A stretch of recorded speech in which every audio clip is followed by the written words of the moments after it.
Welcome everyone. Good evening. My name is Latoya. I hope you all had a great week and a weekend as well. Thank you so much for joining in.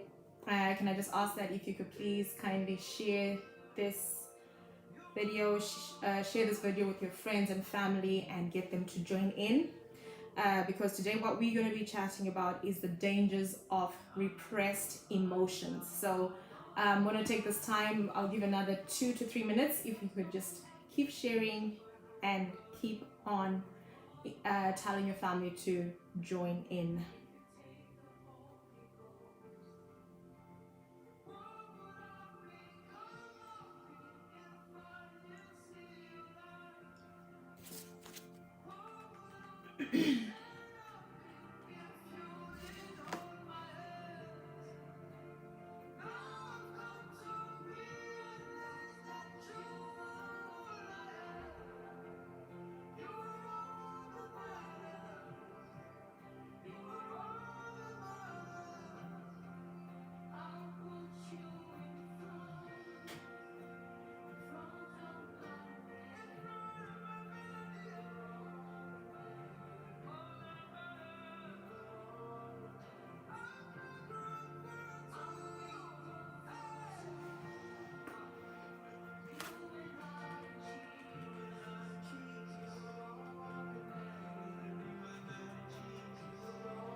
Hi Ursula, thank you so much for joining in. I'm just looking there on the YouTube comments. Welcome.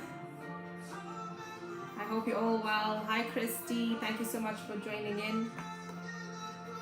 I hope everyone's doing well. I hope you're having a great week. So we're just going to be waiting on our special guest, Mr. Emmanuel. So he'll be joining me at 8:30, which is going to be in a couple of minutes. So what we're going to be discussing today is how us, like how us as humans, we tend to uh, hide, like hide what we're going through. We always try to like run away from what we're going through. So we are going to be talking about that today, just to find out what are the dangers if you have to close up and then not deal with what you're supposed to go through. So we'll be looking at all that, and then if you have your questions, please have them ready, and then when our special guest comes on, then we can now and then I can be reading out your questions as well. So like I was saying, if you continue sharing this video and getting your friends and family to join us tonight. And then for those that are new watching, could you tell me where you're watching from?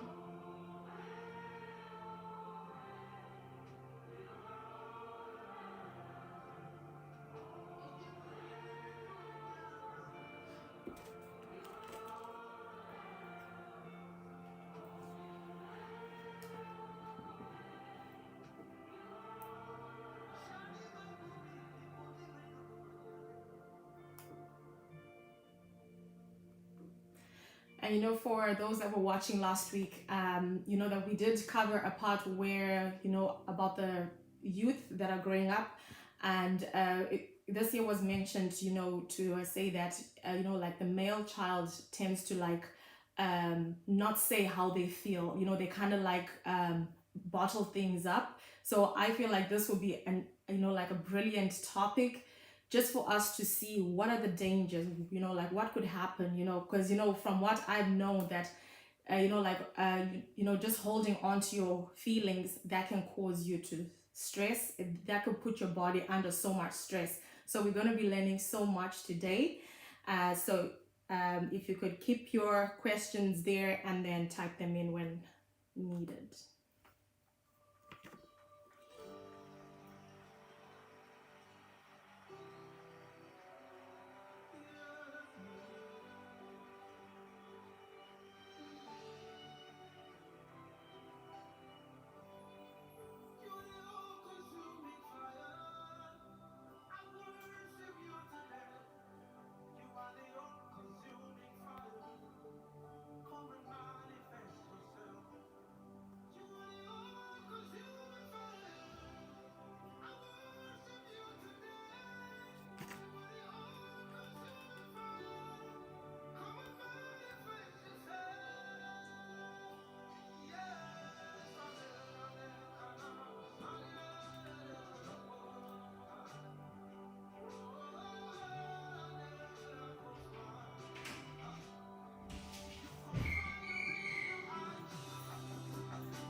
Okay, so I'm just gonna talk about something about myself. What I also tend to do, like I tend to like not say how I feel. I tend to like hide my feelings because I think, oh yeah, this is not the time to actually deal with them.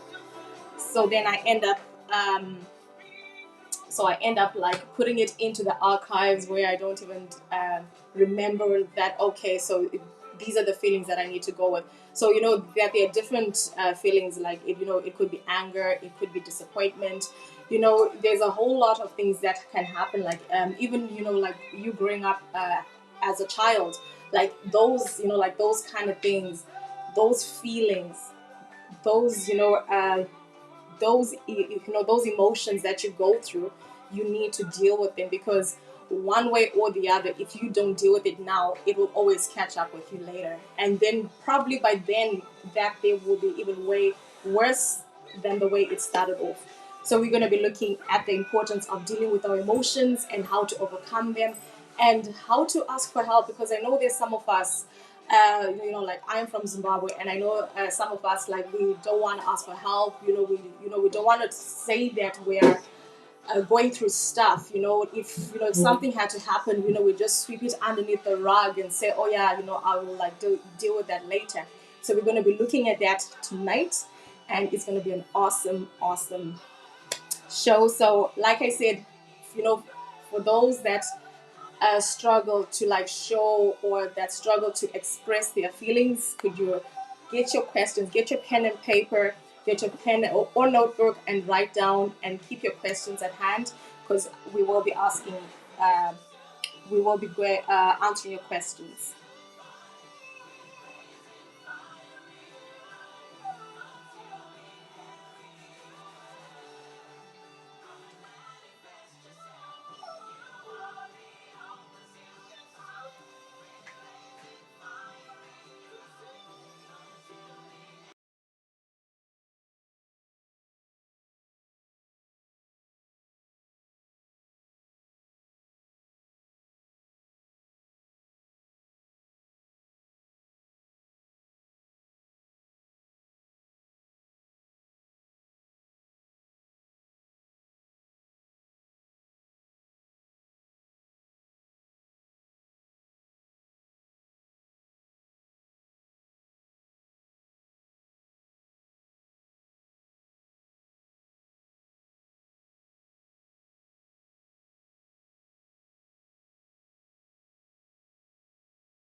Something.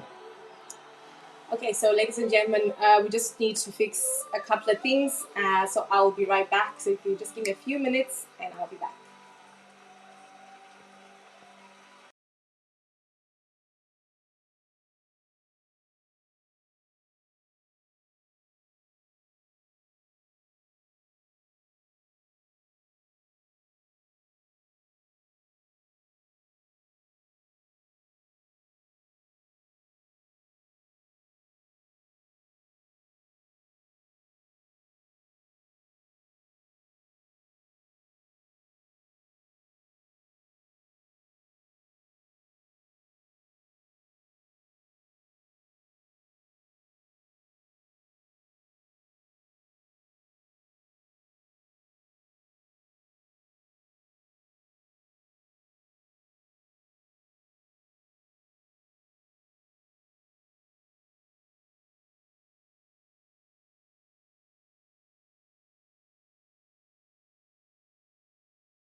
Okay, so I'm back and I have just sorted that out there. Hi, Origi. Thank you so much for joining in. And Otor Chico Gorge, you're welcome as well. Thank you so much for joining in.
Hi, Letu Kupila, and I hope that I'm pronouncing your name right. Welcome, welcome. Like I was saying, like we are going through, the dangers of repressed emotions. So, like I mentioned earlier before, we were dealing with technical fault there, was that like I'm that kind of person who, when I have stuff that I'm going through, I kind of like shrug it off and just say, look, okay, I'm just gonna like deal with this later. And that later never comes, and that keeps on piling up on so many other emotions until I just get so angry, I get so frustrated and stressed out, and I wonder, okay, so then what's happening? So I just wanted to ask, like, do you also go through that? Do you also feel that there are certain times where you go through that you go through a situation, and then you are expected to, you know, you are expected to react in a certain way, but then you don't, because you kind of have this habit of, once you go through bad things, you kind of sweep all your emotions underneath the rug and just pretend as if that never happened. So I just want you to also like tell me, just tell me your experiences. Are you that kind of person that if you are going through stuff, you would like come out in the open and just say it out, or are you that kind of person who would just like shy away and then just bottle it up? And what I believe, that is also something to do with your growing up, like as a child, like maybe your mom or your dad might have been like, oh, please, like just keep quiet, no one wants to hear about these feelings and things that you're going through. So I just wanted to find out, like, what are you, have you been through that, or are you that kind of person who is upfront, who just say it to the point and just say, look, I am going through this, I am so angry with you, and you know that I didn't like the way you did this. So we're going to be looking at all of that, and we're just waiting for Mr. Emmanuel to join us. So like I was saying, like if you could just get your questions ready for us, and then that way we can answer those questions shortly.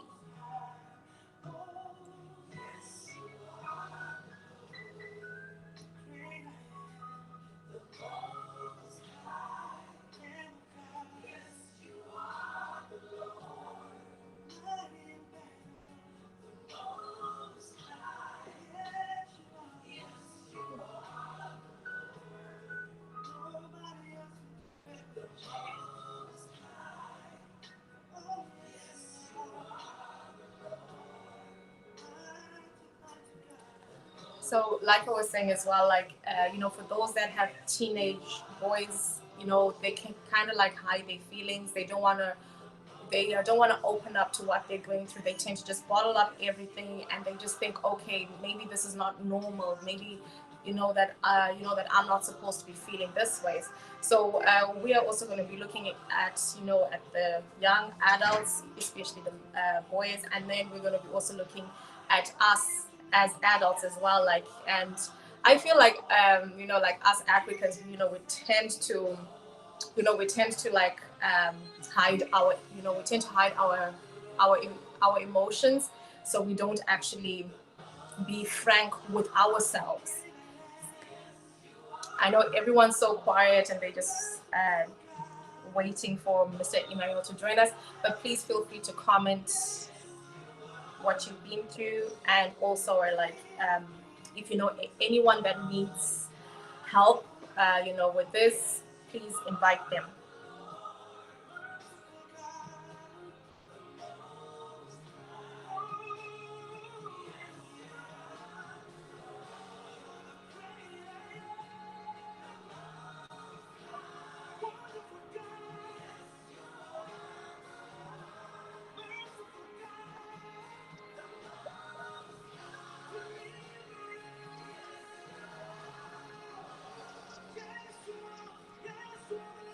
Hello. Hello. Good evening. Hello, Mr. Emmanuel. Thank you so much for joining me. Not at all. Not at all. And I hope that you had a good week and a great weekend. Yes, I did. Thank you. I That's great. hope that That's happened. really great. Okay. So last week we were talking about like the way you were saying that the young teenage boys, they like they tend to not show what they're going through. They kind of like bottle up what they're going through. So this is why we're thinking like this is the best topic to like bring up, because I know like us as Africans, we tend to like we tend to suppress our feelings, that we think, okay, so uh, if I sweep this under a rug, then that's going to go away. But it doesn't usually go away. It usually comes to haunt us, probably in the next few weeks or in the next future. So what I want to ask is like, you know, um, is there a name that you would call like people that don't show their feelings, like that they just try to like bottle it up? Or is it just something that people just do, is just nature, people do it? Or is it part of like a mental health issue? Okay. Thank you for that question. Can you hear me? Yes, I can hear you loud and clear. All right. Uh, your question about people bottling up. That is it's a real traditional African expression, isn't it? You bottle up something, so Yes. you put Yes. something in a small space. So it means you could take a big thing and then you put it in a small space, right? Mm. Of Yeah. course, that's a very logical way of looking at it. If you take a big thing and you put it in a small space, what's going to happen is that the big thing, if it fits in the small space, there's going to be pressure. So the big thing will always try to come out. It's going to always come out. That would be its natural tendency, because you've taken a big thing and you put it in a small space. So you bottle up, you put it under pressure. Uh, I think the best way to really answer that question after that analogy is to try to explain what is uh, um, who we are as human beings. It may Okay. it may not be a question. It may not be a thought that crosses people's mind quite often. But if you're talking about emotions or mental health, I Yes. think it would give you a better understanding if you can describe or be able to explain what is a human being, right? A human being is an organism, right? So like we are a creature as well. Sometimes we don't for ethical reasons, we don't reduce ourselves to a definition, right? But to really understand yourself, it's good to know exactly what you are, Mm, right? mm. Yeah, Uh, that's uh, neuroscience, right? Neuroscience describes a human as a biochemical machine, right? So the human body is actually a machine that is controlled by biology and chemicals. The biology will be maybe your genes or your structures and the physical nature of a human being. And then the chemicals will be your hormones, estrogens, dopamine, serotonin, all those hormones that tend to determine our behavior, right? They are the little circuits or machines that make a human being work. Because we don't really understand ourselves like that, it means that we also do not understand certain things like our emotion. What is an emotion? An emotion is a feeling. But what is a feeling? Feeling is a very complex reaction in your body if you need to really look at the chemistry behind the feeling. Because it's a hormone, and then it happens in the brain, and then it could be caused by something that happens outside. So, for example, if your husband or your partner or your wife says something offensive to you, what they are doing is a word, right? So they say a word to you, and then that word goes into your ear, right? And then your Yes. ear transmits the message into your brain, and then your brain takes that message, interpret the message, and then produce hormones in your body. So this may be stress hormones, or there could be anxiety hormones, or hormones that create push you to do something. Even anger hormones, right? Yes. It really gets the whole body to work. So you start to see how complex the human body is, right? But we don't understand the human body like that. That's why very complex behaviors are always simplified. A good one, like you mentioned, is repression. When people take something that happens to them, they kind of suppress it in their mind, Yes. and people think that they've forgotten, or some people forget those sort of things, and they just put it somewhere. They just disappear in their memory. Yes. Because the human body is a biochemical machine, every single thing that happens to you does not disappear. It is a machine that tends to have its own ways of recording things and keeping a memory, right? So if you take a Yes. bad memory and you hide it somewhere or you repress it, someday the body will decide what to do with that memory, and then it will come up. It could come out as a dream. It could come out as an aggressive behavior. It could come out some really deep emotional thing. Sometimes something very simple, very small happens to you, and then you get caught up in it, and then you express yourself emotionally in a very complex way, which is it can be confusing. If you have someone who says, "Was that the reason why you cry so much?" For something so simple. It could look that way, but because there could be other feelings behind that behavior or that reaction, those feelings take control over the person's mind, and then the person behaves in a particular way. The human biochemical machine, as neuroscience describe it, is a very complex machine that even science is still trying to understand what exactly is this organism that we call a human being, because there are new things that people are learning every day, and most of it is mostly is around your behavior, why you behave in a certain way, what kind of word they use is a trigger, what can trigger a certain kind of behavior, what can make a child behave in a particular way, or why a child which has had some kind of experiences in their life behave in a particular way. So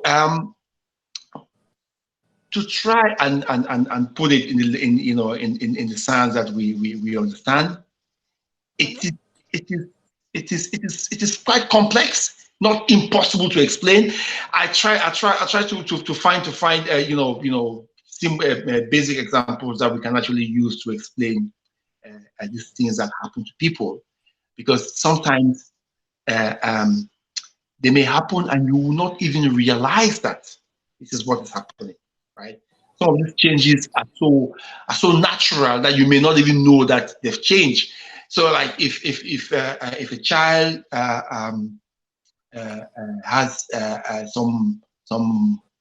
something happen to a child and then the child refuse or will not speak to Mm-hmm. to a parent, or maybe an adult who can help the child deal with the matter or deal with the issue. This experience stays within the child for as long as the child lives, but it would never manifest itself until something else Mm. happens to bring it back. So you start to see how complex the whole human mind is and the whole human body is, which Yes. I think we need to really try and take time to break down the definition so people can Yes. understand a little bit better than what is going on in anyone's life. Um, Okay. I'm trying to use local examples to try and explain this thing so we can all see what is actually going on, right? Because Okay.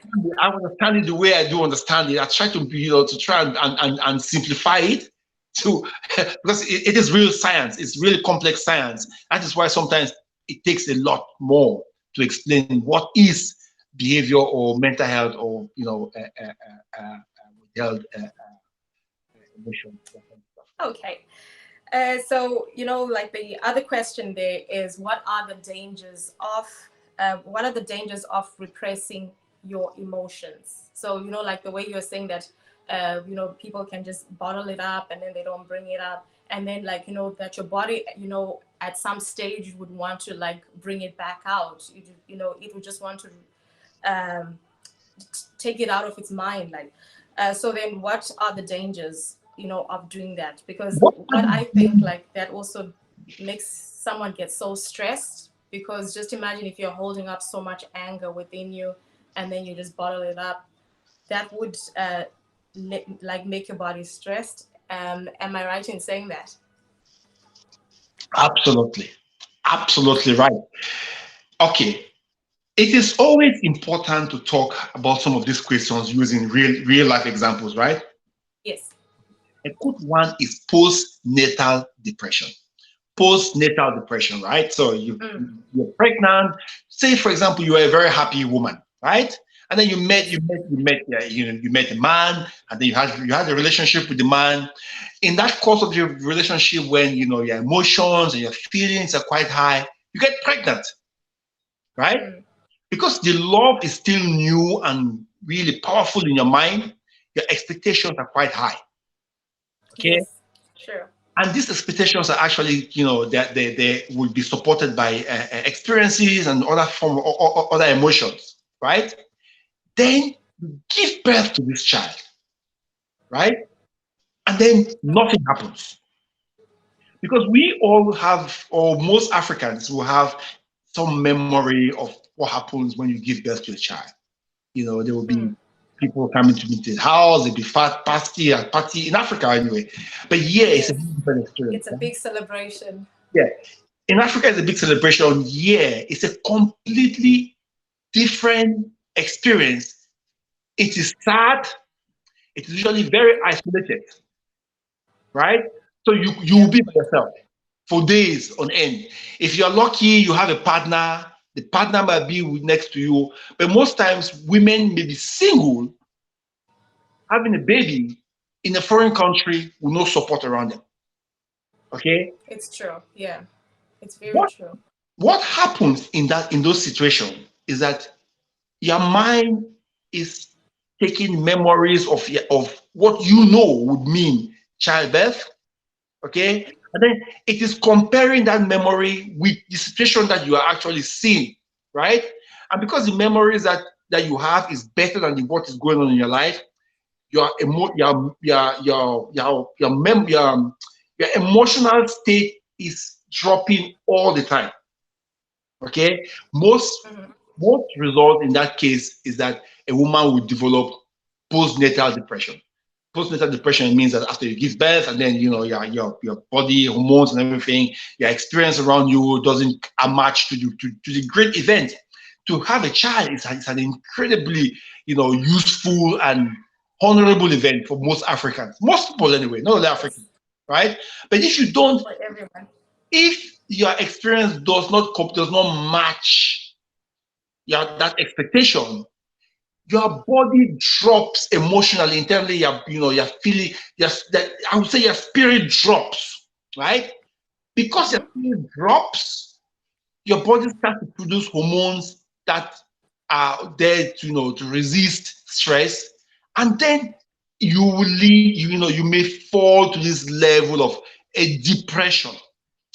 Depression, right? Depression, that word is Latin, and it means that to put down, to suppress, right? Mm. And you can see the example I try to use is a real life example, and there are so many women in this country, right? Especially women who were in direct provision, who gave birth, Mm-hmm. and and and uh, uh, uh, um, and and they after they gave birth, they had to deal with the whole existence of life by themselves. There was no real support, and that consciously that consciously helped them to it put them all into a state of mind which pushes them into that place of being suppressed. So the end result was a depression in in in the woman's life, right? But Mm-hmm. this whole experience comes from a reaction of what happened to you, where you are in your life, your environment, and how your body reacts to it. Truly, you don't have any control of that experience, of that process. No. No, you No, don't. you don't. You don't have any control over it. So your body is only reacting to what is happening around you. You meet someone. If someone is happy, that's happy. But there's no way you can control. You can change people who are out of you, and you No. cannot change it. It does not mean that your body does not have a preserved, a fixed reaction to that experience. And that reaction is mostly what is sometimes described in those mental health words or terminologies that is often used. Um, I really wish that was a really, explanatory example that I could give to try and Mm-hmm. capture people's imagination. Because what I'm trying to do is to get people to open up their mind about mental health. You understand? Because we Sure. Africans, we have a very negative, narrow vision of That's mental true. health, right? And That's it's so true. Yeah. mostly negative. you know it's mostly negative. So all the positive things that surrounds the whole conversation of mental health, we cannot see it, because what we see is the fear that is evident when you talk about mental health. Okay. So I have a question there is that so what are the what are the few key signs that show that you are keeping your keeping your feelings inside, like what like what are the signs on your body that could like give out those signs? Physical signs that a person Yes. is holding is Because like sorry there, Mr. Emmanuel, it's just that like like so many of us are like I'll speak for myself.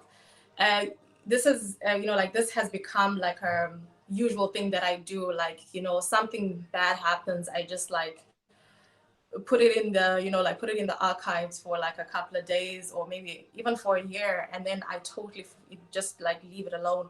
So what are the signs that would say, okay, so you are you know you are bottling things up so much that you start to see the signs, just a few key signs, just to say, mm, okay, so if you see Yeah, yourself going in this you're very right. direction. You're very right because unfortunately every human being is different. You know, Yeah. technically every human being is different. You can always see that from our fingerprints, right? Everybody has Mm-hmm. a distinctive fingerprint, so every person has a very unique nature which cannot be compared with someone else. So it means that they may have specific ways of demonstrating that they hold heavy thoughts in their minds, which will be different from the next person. But what you usually notice about people who have a lot of baggage, right? Mm. Um, there is an expression used a lot in psychology that you are on a hamster wheel, right? Going around. Yeah. The person who is on the, if you know what a hamster wheel is, the hamster wheel is, that revolving thing where the hamster will run around all day and wouldn't go anywhere.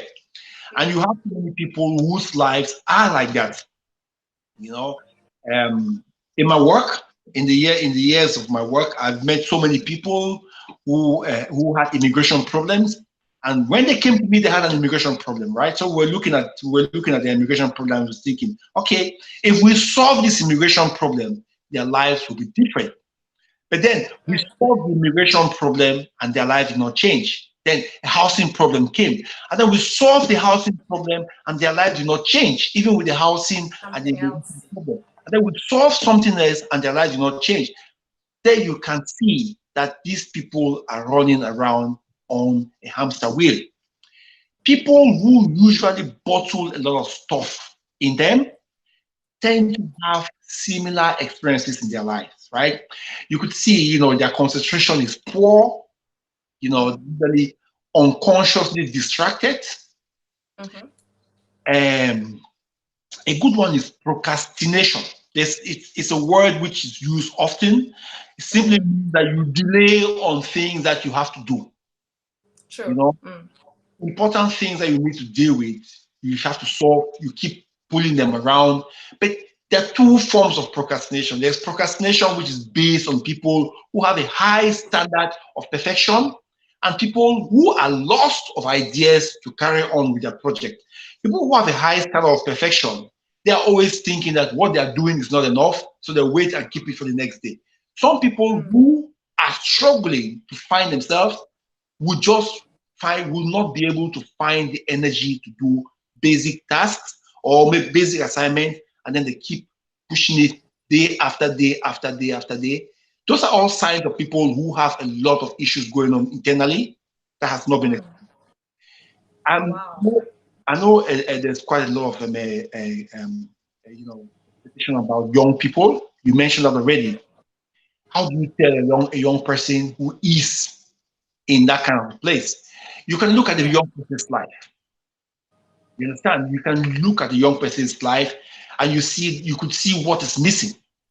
Life by itself, is the way it's a design. There's a family, there's a father, there's a mother, there are probably siblings, and then there could be a life, there could be friends, there could be other things going on, school or work. Mm-hmm. If you take out any of those things in a person's life, right, you can seriously destabilize their feeling and everything that goes on with them. So when you look Mm. at the young person's life, you see what is missing. If it's a young person who probably, I don't know, there may not be a father there, or maybe a mother, or maybe there's some internal struggle within the house, all those things are added into a person's own individual experience. If you have access to that kind of knowledge, then you can start to see what is missing in the person's life. How do you tell a person who is keeping so much in their mind? It's Mm. really difficult because every person is different. It's true. Yeah.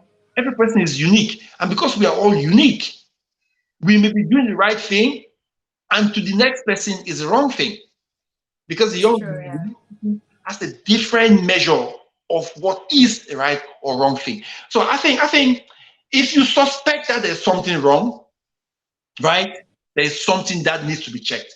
I always say, always trust the mother's instinct. When a mother said something is wrong, know that there's something to check. She may be True. wrong. of as to the degree of what is going on. But if she thinks that there's something off, then you must always respect that. Because mothers know children, they know their children from birth and they've seen them. It's true. Yeah, you know them from. So they can tell what is different, that kind of stuff. But to know by looking at a person if their life is upside down, difficult measure. It's really, really difficult. I wish someday I'll be able to answer that question and say, that person you see across the road, has so and so problem. But for now, we just need to just assume that any person who has a poor history may have a difficult life. True. That they are, that they're going through so much. Sorry, sir. I just wanted to say this. Before we go like a step further, can you like tell the viewers, you know, just for those that want to get in touch with you and tell them just a little bit of the things that you do in your organization, because I know there might be some people that may have watched you last week Tuesday, but probably there's some new people that are watching that don't know about your Yeah. organization. We have I work with a migrants' right organization called Cordia, and Cordia is an HSC funded organization. And the reason why the HSC is funding us is because the HSC thinks that there are gaps within the migrant community, especially things like access to healthcare services. Mm-hmm. And through us, we try to encourage people to get into healthcare services.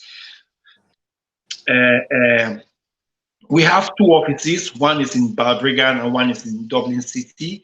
We do a lot of research work and policy and advocacy work to support people who have all kind of problems: immigration, social welfare, housing. What is going on in their lives. Sometimes we get involved because we know that all these things always lead to a medical problem. If a person loses their house, they can end up losing their mind in this. It's true. So we take things like housing, domestic violence. We take them all as health problems because technically they can actually influence a person's health. You see. So we do a lot of work, as I say, in the area of policy, access, and participation. Because if people need to be part of the program of a solution, they must also be part of the decision. You cannot be part of a solution to a problem that you did not take part in. So we try to get different communities or marine communities to talk about what's happening and see how we can improve their access to services. That is how I got involved in mental health, right? My career, I'm a lawyer. I was trained as a lawyer, but because Wow. I kept having people, who had who came from a very difficult background, and I will support them, write letters for them, immigration. I solve immigration problem, and then a new problem come up, and it's a housing. I solve a housing problem, and then a new problem come up. It's a domestic violence. I solve domestic violence, and then a new problem come up. So I said, no, no, no. There's something not right here. You cannot have this kind of snake that every time you cut the head, a new head comes up, which is what happens in a lot of migrants' lives. If someone comes to meet Sure. you, they have a social welfare problem. By the time you're done with the social welfare problem, they will tell you, There's oh, another issue as well. there's something else going on. So Mm. it is from that kind of background that I started working in the area of mental health. And then I discovered that, oh, this is a big problem because Mm. more than 65% of Africans who are in this country were maybe asylum seekers or maybe came in here with being undocumented for so many years. So all that stress and the difficulty in their life tend to affect them psychologically. That is how I started getting involved in this whole conversation of mental health before I even realized how big the problem is. So yeah, that's a bit of my history. Thank you so much, Desaf, for the info there. And then, for those that want to get in touch, Absolutely. his website is there on the lower third, and as well as his contact details. So, Mr. Emmanuel, I just want to ask this. So, let's say if you are dealing with grief, let's say you are just pressing that down, like, that you've hidden it, you've bottled it up for years and years. So, So how can one just take that out of them and just breathe? Like, because I know like there are certain people who deal with death differently. Some would actually mourn on that day, and then they go through the process. And some actually like tend to just lock it in, and they think, okay, if I don't think about them, if I don't talk about them, if I don't see their pictures, that they would help me. But that they tends to like catch up with them later. So then how can one actually just let go of those feelings, just let go of all that hurt of dealing with the emotion of grief? How can someone let go of emotional feelings, right? Okay. I will use this example, right? Imagine that there was a lot of stuff that happened to you in your life, right? And not only negative things, even good things, good, bad, all kind of stuff, right? And then you take all this stuff and you put them in a metal box, okay? Mm. And then you cover the metal box, and then you use a lock to lock that metal box. But this is the problem. The lock is a lock made of fear, Mm. right? So you make a lock of fear, and then you put it in it. You close this metal box that contains everything that is going on in your life. You know. So your question is, how can someone break away from this chain of a difficult life? There's so many ways you can get away from the chain of a difficult life, right? If you see Mm-hmm. it like the example I gave you, that your life and everything is in this metal box, and you've Mm-hmm. used a lock called fear to lock this metal box. What you need to do is you need to first of all go over that boundary of the fear. You need to be able to confront that fear and then open that box and then see what is inside, right? Yeah. There are psychological ways of dealing with emotional problems. We Africans, we are struggling because mental health is still something that we do not know, right? True. So So true. if we don't know what is mental health, it means that we may also struggle to understand forms of treatment of mental health. Mm. The best form of treatment of mental health is not medication. It's not medicine. This medicine that they give you to put in your mouth, because those medicines that you drink usually have a side effect, and sometimes the side Wow. effect becomes the problem. If you know someone who's taking medicine for depression, they can put on weight, and then that causes them a heart problem, or leave them in a very depressed way about them. They're feeling what they feel about themselves, and that tend to put them in a more difficult place, right? So Yes. the best medicine for mental health is knowledge. Knowledge, Knowledge. information, Knowledge is power. therapy. You talk to someone, address the problem. Use simple words to talk about this problem. The words that comes out of your mouth will relieve you. It's a truth in psychology. If you talk about something that happens to you, whatever that thing was, before you talk about it, by the time you talk about it, it will be half the problem. So we know that through therapy, people can heal very fast.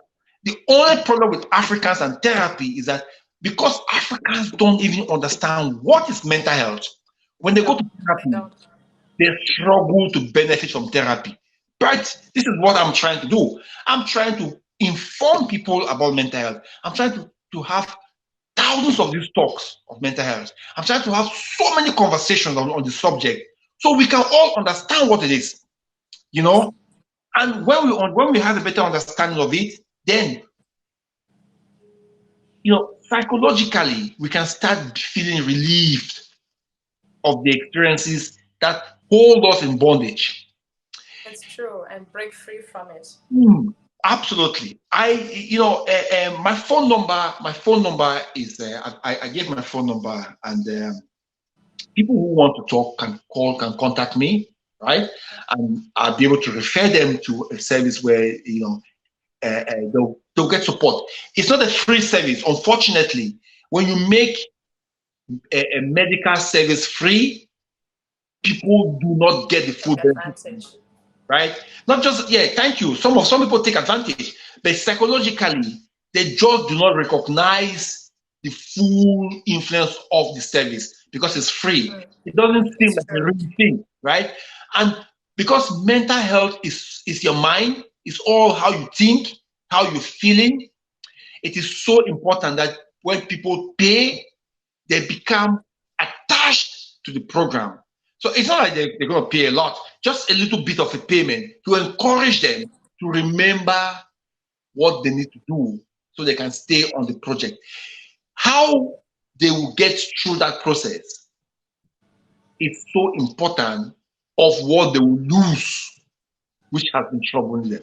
You know, I'm an African man. I was raised in Africa, and I'm shocked by the sort of information that we get from Africa.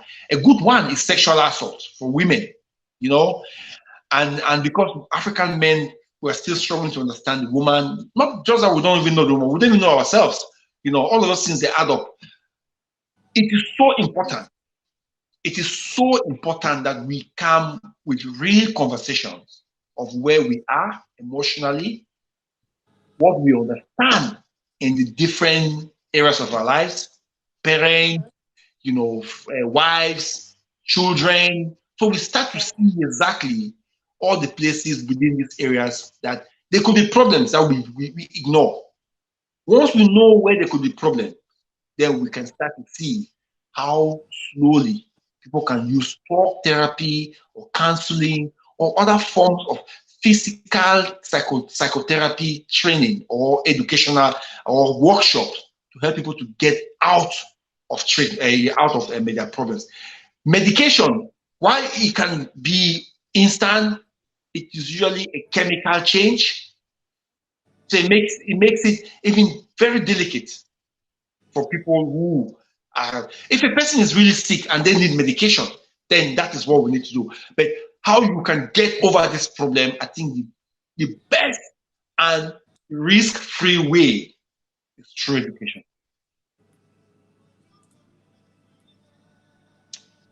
Yes. Okay. So the other question that I want to ask, like, so is there a difference between us suppressing our emotions, or is it our memories? So then what's the difference between repressed emotion or memories, or is it the same thing? Okay. Emotion is a feeling, right? Memory is possibly, you know, you may be remembering something. You may remember something that happens to you, right?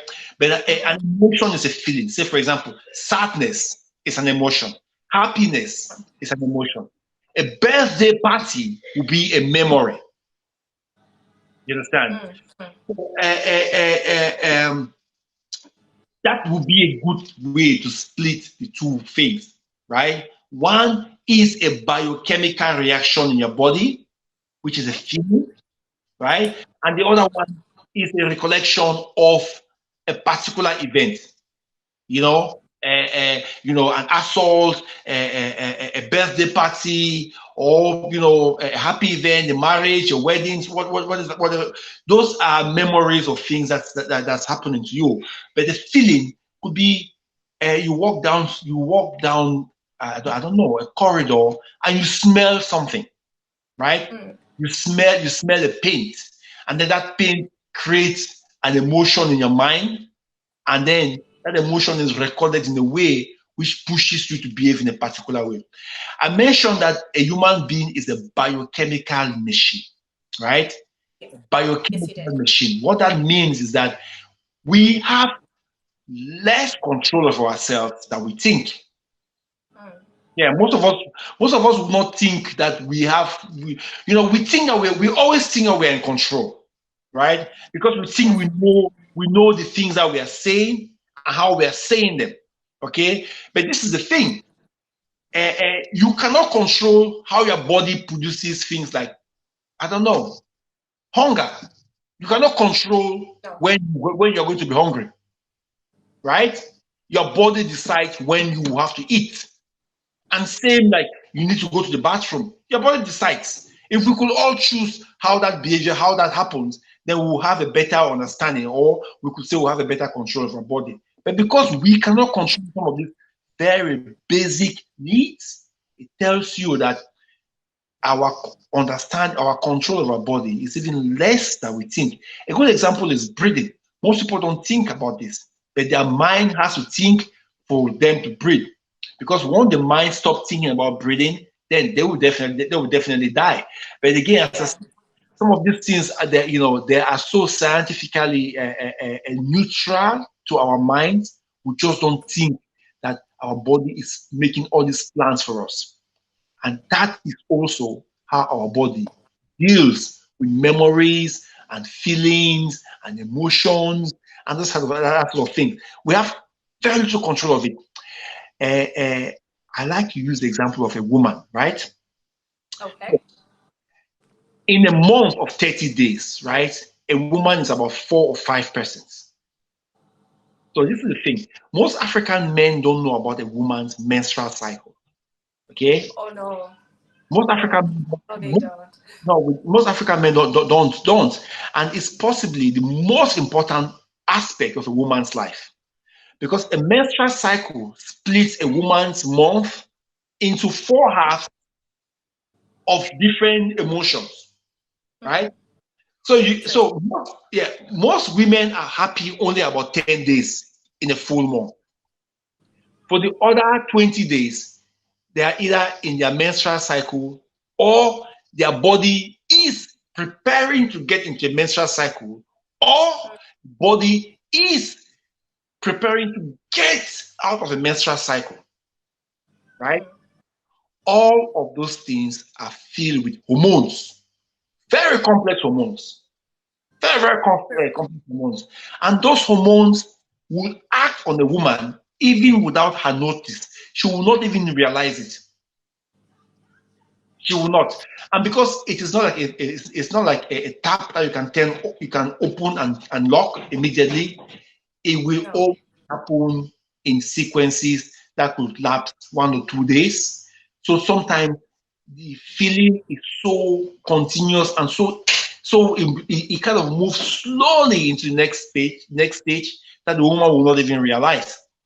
You know, you may just notice that your behavior has changed, but you may not understand what is going on until you go and look at your menstrual cycle. Then you realize that my period is due. This is the reason why I was feeling this way. Why you're feeling this way. So we are talking about natural biochemical reaction in a person's body. Okay, look at it this way again. Our environment has changed all the time. The smoke that comes out of a car has chemicals that you don't think. When you breathe these chemicals, they have a reaction on you, but you will not think about that. If you walk down the street, you buy ice cream and you eat the ice cream, the sugar in the ice cream has a reaction in your brain that you will not think about it. And all these things tend to add up into, the hormonal, the chemical environment, which is the human body. So, to understand our feelings is a very, very complex, conscious effort. You must be aware of it all the time. You must be. People don't think about this thing. If you eat beans, it can change your day. Yes. Ask any African who grew up in a household where they eat beans. If you eat beans, it can change your day. It could give you constipation. It could create, internal problems. Then you come on this moment. Right? So some of these things, as I said, they are always so complex. It's difficult for us to understand it, so we don't even take them serious enough. But that is the nature of the human body. A good example is the woman. You know, there's a book. I need to find the title. I will give it to the apostle. I would suggest Okay. every man in your church to read that book. Take time. You know, knowledge is not free. It doesn't come easy. You have to No, read. You need to find out no. what's going on so you can inform yourself. But this book is so important because there's quite a lot of new information about things like menopause that people did not know about just 2 3 years ago. It's quite a lot of new information. Even white people do not know about it. So Oh, people must read constantly to update themselves of these changes that science is coming out with. true. And some of these changes, as I say, they are so powerful because when a woman gets into menopause, they could be one day and then the next day there's someone completely different. And then it lasts for like So two or true. Yeah. yeah, for so many years, and they may not know. It could destroy their lives. It could, affect their relationship. It could affect their work. It could put them in Mm-hmm. places where nobody will even think of it. You know, but what It's true. there to learn? As they saying that knowledge is power. It is power, but it's not free. You have to try and No, you find it. have to pay for it. It's true. So I have another question here. Like someone's just sent me a text there to say that they usually watch movies and they are usually a tough person, but lately, once they watch movies, they are very emotional. So then, is that a sign that they are like holding on to, like they're bottling up the feelings, or is it just maybe they are getting older, they're getting more sensitive? Could that be a sign that they are holding on to their feelings, onto Well, their emotions? Sorry. it would be really difficult to to be able to draw any real conclusion from one series of behavior. But it Mm-hmm. is true that if you keep adding something into a bottle, at some point it will start to throw over, right? So if they It's are true. becoming too emotional from very basic things, Yeah, it's very natural basic. that Yeah. they should move into their lives and try to see what is different. I don't want to say there's something wrong.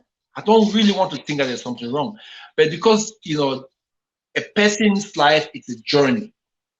It's a journey of experiences. It's a journey of occurrences. What happens to you, where you are, what you're doing, where you're going. There's so many things going on in a person's life, and all of these things they tend to add. A human being is an emotional being. Why? Because if you see, we have an eye, we have ears, we have nose to smell, we can feel, we can taste. All Mm-hmm. our senses are linked to feelings, right? So the Yes. way for us to understand the world around us is to interpret the way we feel. So sometimes it can be really difficult to know what is going on. If a person watch an emotional movie and they cry, I wouldn't say that there's something wrong with them. I could say they just Oh, okay. they are just in a place of sympathy, and it could be that, or it could be something else. So it's very difficult to think that that could be it could mean nothing and it could mean something. Let's put it that way. Okay. All right. Okay, so I would just like to say to the viewers that if you have any questions, please feel free to comment there on the comment section, and just ask your questions, and then we can ask Mr. Emmanuel to answer your questions. Yeah, I mean, I mean, you can send me an email. You can my phone number is there somewhere. You can call me, and we'll be able to talk because some of these questions are very private. They are Mhm. always It is, yeah. Maybe back. some don't want to be known that they're going through stuff, and maybe they Yeah. enemy or their neighbors watching and they don't want to say it. So yes, please feel free to email, or you could send in a text as well. We could So not sit down there tonight, so just feel free on your own personal time and try and reach out. thank you so much. I know that I did ask this last week as well, like any advice for a single mom with teenage boys? Any advice for single mothers with teenage boys? Dealing with teenage boys, it's just a question that came in because I know we did cover that last week. Yeah. The thing with children, right? Especially children who are whose parents are Africans, right? Mm-hmm. It's a question I've been asked several times, and I always say that children who were born, who were raised or born here, are not Africans. Even though their parents are African, they have a slightly different understanding of the world, and we may disagree on that, but it's just obvious.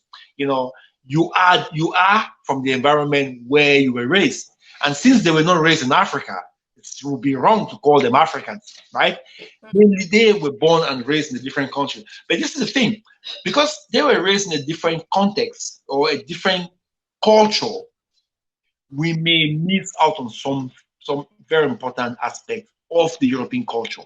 One aspect of European culture is emotional, what's the word? Emotional, emotional maturity or emotional sensitivity, right? Okay. Yeah. Um, uh, a Westerner tends to have a very strong purpose, which is tied on an emotion. So if you say something that affects, or that's something that demeans a person's personality, they become very offended, right? Mm. But it is not exactly the same thing in other communities. So, for example, in Africa, so people don't see emotional things as that big. So if your parents are Africans who do not see emotional pain as that big, they may not understand how they deal with you, right? So you may have these things that goes on in your life, and then you keep suppressing them, which happens with a lot of teenage children, teenage boys. So they have a mother who was probably raised in Nigeria or Cameroon or Ghana, and she knows that, oh, if a child behaves in a particular way, you have to shout, right? But that's the thing. Shouting does not bring out questions from a child. You can shout all you want, the child will not answer the question, and then you are locked. Because the more you shout, the more the child locks you out of their mind, of their lives, right? And the only way you can deal with this now is by also improving your own emotional reasoning to try and start to get into this child's mind. So that is what I think African parents need to do to try and improve their understanding of their children. Because if they don't understand their children properly, how can they know what will be a solution to solve the problems that their children are actually experiencing? There's so many young men, who had a very poor start in this country. Be it that they were asylum seekers, or they went through some bullying in their school, or maybe they just don't have any identity. They live in a place where they do not know if they were not real role models in their lives, right? And that tend to put them in a place where they're usually confused. First of all, they're struggling to know uh, that's the right thing to do, or was that the wrong thing, or where do I belong in this community? Mm. It is a question which I've been asked before. What do you think about young people's identity in this country? I think it's a problem that we all have to deal with, but we cannot deal with the problem if we don't really understand it. So we need to research the problem and improve our understanding of it. But I know that African parents shout a lot. It's true. European, We do. no, we don't have a choice. It's how we were raised. We were raised to shout, right? So we shout unconsciously all the time. It's true. But the thing And is, thank you so much. young people Sorry. don't do well with shouting, right? So we must figure out a better way, to relate with them. And I think that is how we can start, improving, our knowledge of what is going on. Because if the knowledge we have is not improved, the solutions that will end up coming up with will be wrong solutions because we just don't know the real problem.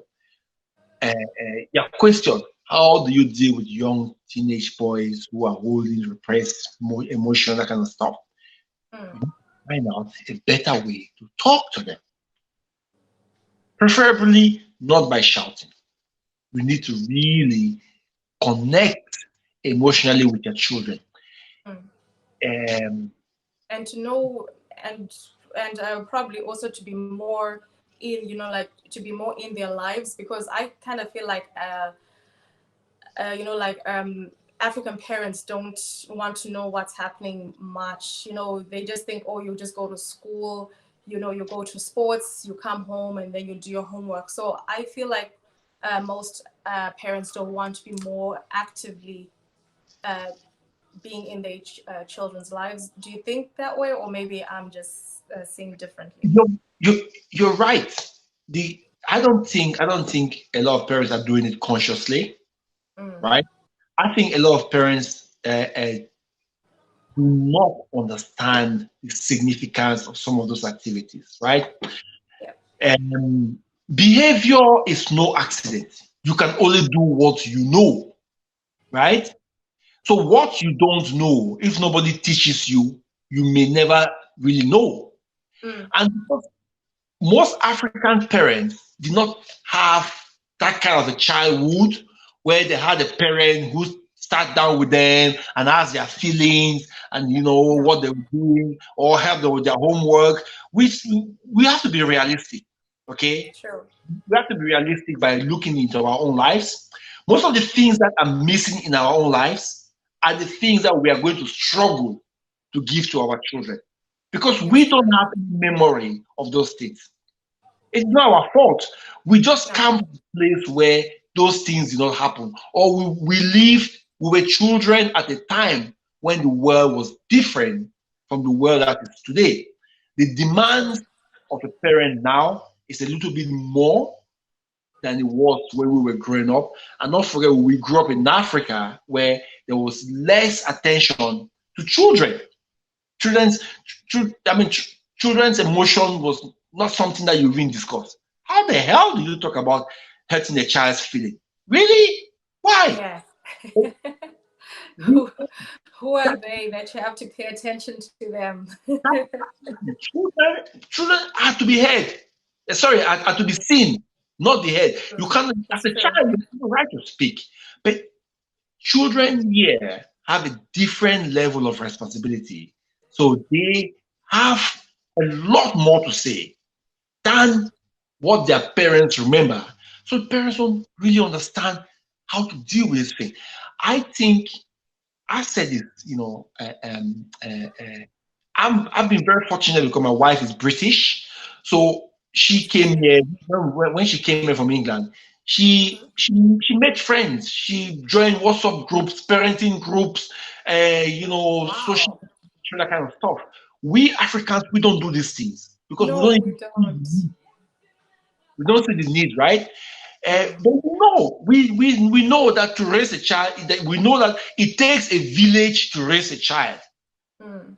because we say it quite often. It takes a village to raise a child. You want Yes. to do it by yourself, right? And you don't see the need to join to other people. So I think that is the answer to that question. What should we do? We need to change what we know. We need to Mm. start to look at things differently to be able to improve the way we communicate with our teenage children. Mm. That is going to be a really good way to deal with this problem. Because if it's a problem, it means that whatever we are doing, we're not doing it right. So it means True. that we must change It's false. what we're doing to be able to get a different result. Brilliant. We're just about to wrap up there. Thank you so much there, sir, for for taking your time out, for coming and sharing more information, and for the viewers as well who are watching. There's a website that you could go and look up and get more information, or you could simply text and then just ask um, just ask your questions, and hopefully that will be okay with you, sir, for them to text you or maybe you prefer them to call you instead of texting. Yeah, give me a call, text me, whatever is convenient for you. One problem, we know with mental health is that people struggle to make contact, right? People struggle Yes. to make contact. So I do not prescribe a form of contact. What is convenient for you, reach out. If it's a text, send it. Right. If it's an email, send an email. If you want to call me, by all means, give me a call. Just reach out, right? It could be just a means of chat. Just to check on. I have clients, people I supported over the years. Sometimes I go in the office and I just try to call my clients just to find out how they're doing. Hey, how are you? I've heard from you for 2 years. What's going on? Some of them are in a different place. Some of them were, oh, Mr. Emmanuel, oh, thank you so much. Where there was one Ghanaian lady. Uh-huh. I got involved in that case because the council was trying to remove her from the house that she was living, Oh, and then the council wanted to take her children and put them in foster care, and then put her oh in my. you know. And then I That's got involved. Someone called me and they say, "Oh, they're not sure. This woman has to sign her children away." I said, "No, no, no, that's not possible. Let's find out people from the community who can look after those children." That's what we did. We went down, we talked to people, find out. Eventually, we got people from the community who look after the children while this woman went to the hospital and she got treatment, right? And 6 months down the line, she was well. She was fine. She, Praise God. the depression she was going through, completely out of her mind. She was fine. She got her children back. She moved to a new town, got a new job. She called me. And I was ecstatic over the phone. I was thinking, Jesus Christ, it's Wow. incredible. I'm so happy to hear from you. But that is the thing. That is the thing. If we know, if you have a problem, you reach out. You don't Get know help. to be a solution. There is always help, because what people don't know is that a mental illness, right, is something completely different from a social mental health difficulty. So a social health mental difficulty could be like a housing problem, a social welfare problem, immigration problem, you're an asylum seeker, or you have a domestic violence issue going on in your life, or maybe you're just in a difficult place, you are alone in a foreign country, not knowing any person. So they are different. But an illness is a disease. So if your life is chaotic, you want to talk to someone, reach out. Don't worry that they're going to judge you. Whatever is going on, we must pass that place of fear and become, directors of our own lives. And the only way you can direct your life is to talk to someone that can help you. Thank you so much. There you go, viewers. If you're dealing with anything and if you want to talk to somebody, you can contact Mr. Emmanuel on his contact details that are showing there on the screen. And thank you so much, sir, for your time. I thank you very much for coming on and teaching us more about hormones, about feelings, our emotions and our body as well. And that if you need help, always say it, than to just keep it, within you. Thank you very much, sir, for your time. Absolutely welcome. I mean, it's an honor. I've gone down. I've taken this crusade on mental health to try and talk about it and get more people involved in the conversation, because I know the disadvantage that we have as a community, because we are afraid, and it's just fear. That is all what it is. It's fear. you know. So Sure. I'm really happy when I have the opportunities like this to be able to bring this conversation and to get more people. Thank you very much. Thank Thank you you. very much. Before I finish this, I just want to say thank you so much to the man of God, Pastor Bright, for allowing me to come here on his platform, and as well as his resources as well, to bring this to you. So please join me again next week Tuesday at the same time at 8 o'clock, as we speak on mental health. Like I said, to have your questions ready. If there's like anyone that's dealing with any situation and you feel like that they need help, please could you contact Mr. Emmanuel there, and his details are there. So anyways, have a blessed weekend. Thank you so much for joining in, and have an awesome, blessed week. Thank you. Thank you very much. Good night, everyone. Good Good night. night. Bye.